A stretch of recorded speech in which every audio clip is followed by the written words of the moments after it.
Hello అండి రాహుల్ గారు. Hi అండి. గత 2, 3 రోజుల నుంచి మనం చూస్తూనే ఉన్నాము. సినీ పెద్దల ఇళ్లల్లో ఐటీ సోదాలు ఆహ్, కొనసాగుతూనే ఉన్నాయి.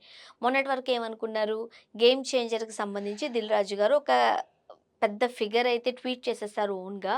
సో, దానికి సంబంధించి ఐటీ రైడ్స్ అన్నీ నడుస్తున్నాయి. సో, ఒక్క 'దిల్ రాజు' గారి మీద మాత్రమే కాకుండా మిగతా సినిమాకి సంబంధించిన ప్రొడ్యూసర్స్‌పై కూడా ఈ సోదాలు జరుగుతున్నాయని. ఇప్పుడు దాంట్లోనే వచ్చిందే 'పుష్ప 2' కలెక్షన్స్‌కి సంబంధించి. అండ్ 'సుకుమార్' గారి ఇంట్లో కూడా ఐటీ సోదాలు అంటూ మనం వార్త చూస్తున్నాం. ఏం జరిగింది? సీ జనరల్‌గా ఏంటంటే ఐటీ ఇన్‌కమ్ టాక్స్ డిపార్ట్‌మెంట్ వాళ్ళు వాళ్ళకెప్పుడు కావాలన్నా వెళ్లి రైట్స్ చేసుకోవచ్చు. It's a normal for the celebrities. హ్మ్. ఎందుకంటే నీకు సోర్స్ ఆఫ్ ఇన్‌కమ్ ఎక్కడొస్తుంది? నువ్వు ఇన్ని కోట్లు పెట్టి ఎక్కడ తీస్తున్నావు అని. అర్థమైందా మీకు? హ్మ్. సో, ఇప్పుడు ఫర్ ఎగ్జాంపుల్ 90,00,00,000 పెట్టి ఒక సినిమా తీస్తున్నాము అంటే 90,00,00,000కి నీకు సోర్స్ ఆఫ్ ఇన్‌కమ్ ఎక్కడ? ఓకే. నీకు వేరే బిజినెస్ ఉందా? ఫినాన్షియర్స్ ఏమైనా ఉన్నారా? లోన్ ఏమైనా తీసుకున్నావా? నీ ఆస్తుల్నేమైనా తాకట్టు పెట్టావా? ఒకవేళ నీకు ఆస్తులు తాకట్టు పెట్టుంటే ఆస్తులు ఎవరివి? నీ హెరిడిటరీ ప్రాపర్టీయా? హ్మ్. లేకపోతే ఇంతకుముందు నువ్వేదైనా చేసి సంపాదించుకున్నావా? లేకపోతే మీ పిల్లలేమైనా ఇస్తున్నారా? యూఎస్ నుంచి, యూకే నుంచి ఎక్కడైనా ఇస్తున్నారా? ఇలాంటివన్నీ ఆరాలు తీస్తారు. బికాజ్ ఎందుకంటే ఆల్ ఆఫ్ సడెన్ నీకు 400,00,00,000, 500,00,00,000 పెట్టి సినిమాలు తీస్తున్నావంటే పీపుల్ విల్ గెట్ షాక్. అవును. అంతేగాని ఏదో ఒక రీజన్ లేకుండా వాళ్ళకి పకడ్బందీ ఇన్ఫర్మేషన్ లేకుండా రైడ్ చేయరు. హ్మ్. అర్థమైందా అవును. మీకు? కంప్లెయింట్స్ రావడము, హైయర్ అఫీషియల్స్ నుంచి వీళ్ళ మీద రైడ్ చేయండి.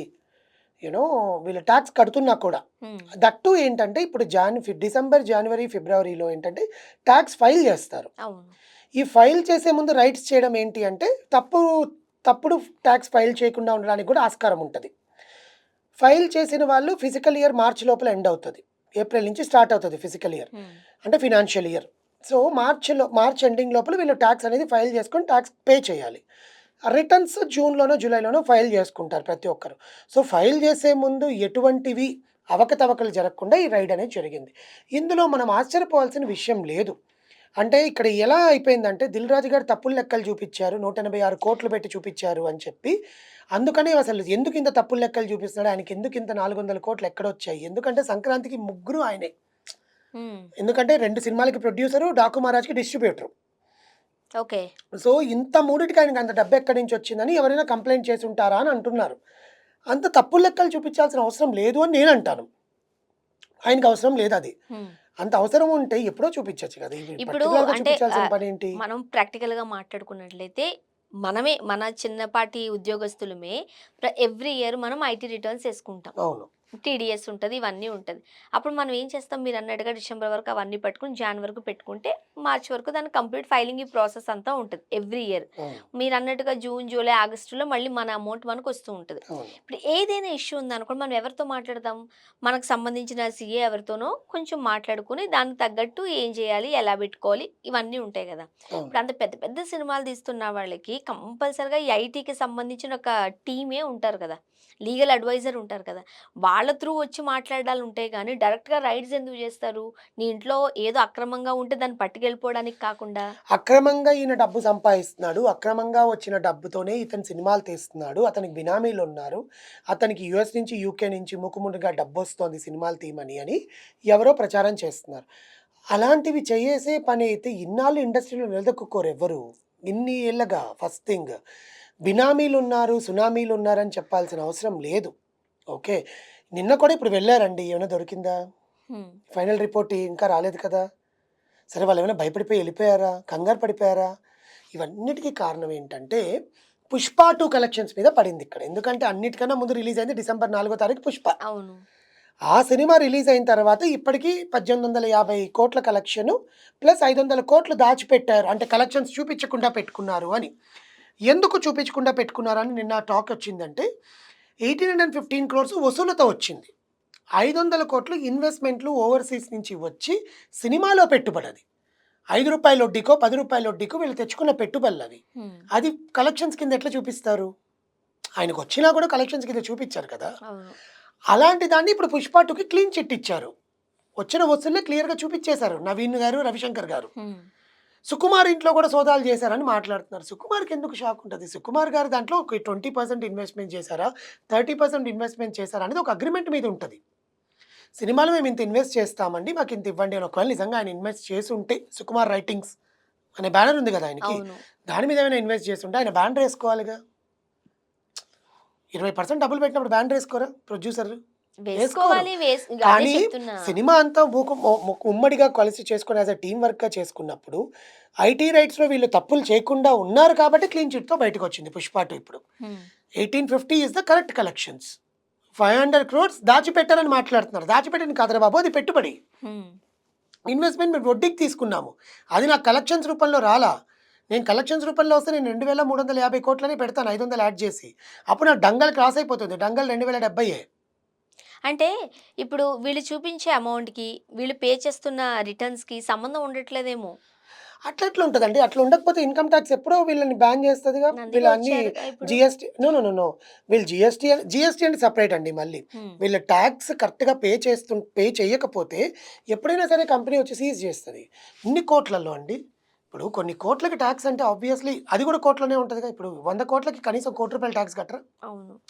సరే 50,00,000 టాక్స్ కట్టరా? హ్మ్. 10,00,000 టాక్స్ కట్టరా మినిమమ్? కదా! వీళ్ళు ఇన్స్యూరెన్స్‌లు ఎన్ని చూపించుకున్నా కూడా 100 కోట్లకి ఇన్స్యూరెన్స్ చూపిస్తారా? సినిమాకి చూపిస్తారు. సినిమాలో ఏదైనా ఫైర్ యాక్సిడెంట్ జరిగితే మేము ఇన్స్యూరెన్స్ కొనుక్కున్నాము. అవును. ఇంకేదైనా జరిగితే ఇన్స్యూరెన్స్ మన 'ఇండియన్ 2'కి 'శంకర్' సినిమాలు దాంట్లో ఒకసారి మాట్లాడుకున్నారు. ఫైర్ ఇన్సిడెంట్ అయింది కదా! అవును. ఆ టైంలో ఆయన ఇన్స్యూరెన్స్ క్లెయిమ్ చేసుకున్నాడు. ప్రతి ఒక్క సినిమాకి కూడా cinema is also a source of income to the government. హ్మ్. గవర్నమెంట్‌కి వీళ్ళు సెలబ్రిటీ టాక్స్ కట్టాలి. దాన్నేమంటారు ఫిల్మ్ టాక్స్ కట్టాలి. అండ్ ఒకవేళ ఏదైనా ప్రాపర్టీస్‌ని యూజ్ చేసుకుంటే గవర్నమెంట్ ప్రాపర్టీస్‌కి ప్రాపర్టీ టాక్స్ కట్టాలి. ప్లస్ వీళ్ళు ఉండేదానికి వీళ్ళొక స్టూడియో కట్టుకున్నా, వీళ్ళొక స్టూడియోకి వెళ్లి ఏదైనా చేసినా దానికి సంబంధించిన టాక్స్‌లు కట్టాలి. ప్లస్ జీఎస్టీ కట్టాలి. ఆర్టిస్ట్‌లకి పే చేస్తుండే కూడా ఇప్పుడు చాలామంది క్యాష్ ట్రాన్సాక్షన్సే జరుగుతాయి.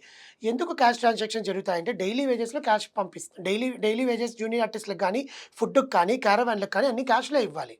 అందరికీ చెక్కులు ఇవ్వరు. హ్మ్. ఒకవేళ చెక్ ఇయ్యాలంటే నువ్వు జీఎస్టీ యాడ్ చేసి ఇవ్వాలి. సీరియల్ యాక్టర్స్ కూడా జీఎస్టీ యాడ్ చేసి టీడీఎస్ డిడక్ట్ చేసి ఇస్తారండి అవును. ప్రొడ్యూసర్లు. అవును. ఆబ్వియస్‌లీ ఇంత టాక్స్ మనం కరెక్ట్‌గా ఉన్నప్పుడు ఇన్‌కమ్ టాక్స్ రైడు టాక్స్ కట్టట్లేదని రారు. నీకు సోర్స్ ఆఫ్ ఇన్‌కమ్ ఎక్కడ? ఇన్ని కోట్లు నీకు ఎక్కడి నుంచి వచ్చాయి? నువ్వు ఎక్కడైనా అప్పు తెచ్చుకున్నావా? హ్మ్. లేకపోతే నీ భార్య నగలు తాకట్టు పెట్టావా? నీ భార్యకి నగలు ఎక్కడి నుంచి వచ్చాయి? బిల్స్ ఉండాలి. అవును. This is the rule. ఇప్పుడు మనం నగల షాప్‌కెళ్ళి కొనుక్కుంటే ఆ నగల షాప్‌కి సంబంధించిన బిల్ ఉండాలి. ఎందుకంటే రేపు పొద్దున్న రోజున ఎవరైనా అడిగినప్పుడు ఇదిగో పలానా షాప్‌లో నేను కొనుక్కున్నాను. ఇదిగో బిల్లు అని. వీళ్ళు అక్కడికెళ్ళి మళ్ళీ ఎంక్వైరీ చేసుకుంటారు. అవును.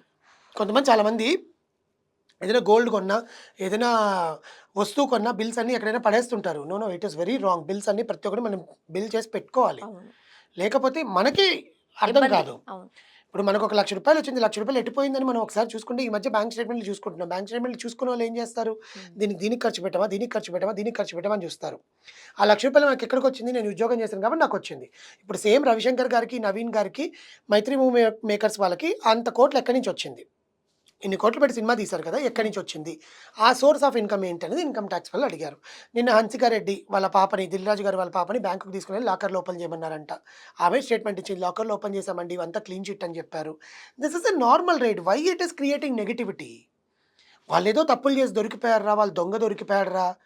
దొంగ గూట్లోకెళ్ళి దాక్కున్నాడురా! అని చెప్పి ఎందుకు మనం ట్రోల్ చేయడము? It's a positive. జనాలకు కూడా క్లీన్ చిట్. వీళ్ళు నిజంగానే డబ్బులు సంపాదించి ప్రొడ్యూసర్ ఎక్కడెక్కడి నుంచి డబ్బులు తెస్తాడో తెలుసా అండి? ఎంత కష్టపడితే అంత డబ్బు ఇన్వెస్ట్ చేస్తాడు. హ్మ్. మోసం చేస్తే దొరికిపోతారు కదా! నిజం ఎప్పుడూ బయటికి రాకుండా ఉండదు కదా! Slow and study the truth will come out. But ఇంతకాలం వరకు ఇప్పుడు ఇంతవరకు మొన్న స్టార్ట్ అయింది. హ్మ్. ఈరోజు ఈవినింగ్‌కి ఎండ్ ఆఫ్ ద రిపోర్ట్ ఇచ్చేస్తారు ఈరోజో, రేపో. పిచ్చోళ్ళేం కాదు కదా గవర్నమెంట్ వాళ్ళు. They have a right to go and ask. కానీ వాళ్ళకి ఈ టైంలోనే వెళ్ళాలని రూల్ ఏమి ఉండదండి. వాళ్ళకి ఎప్పుడు అనిపిస్తే అప్పుడు వెళ్ళొచ్చు. అవును. That is their rule. కానీ అక్కడికి వెళ్లి మనం కరెక్ట్‌గా చూపిచ్చామా లేదా? 'దిల్ రాజు' గారు 200,00,00,000 తక్కువ చూపిచ్చాడంట. 'సుకుమార్' గారు 500,00,00,000 తక్కువ చూపిచ్చారంట. అంటే అది తక్కువ కాదురా బాబు, అది పెట్టుబడి. వాడు రూ. 5 వడ్డీకో, రూ. 10 వడ్డీకో తెచ్చుకున్నాడు. అది ఇన్వెస్ట్‌మెంట్. దాని ప్రూఫ్‌లు చూపిస్తారు. అది కలెక్షన్స్‌లో సో, ఇప్పుడు ఎందుకేస్తారు? వీళ్ళందరూ క్లీన్ చిట్‌తో క్లీన్ బయటకొచ్చేస్తారంటారు మీరు. చిట్‌తోనే వస్తారండి. ఎందుకంటే ఇంకొకసారి సినిమాలు తీయాలి గదా! Thank you so thank much. You.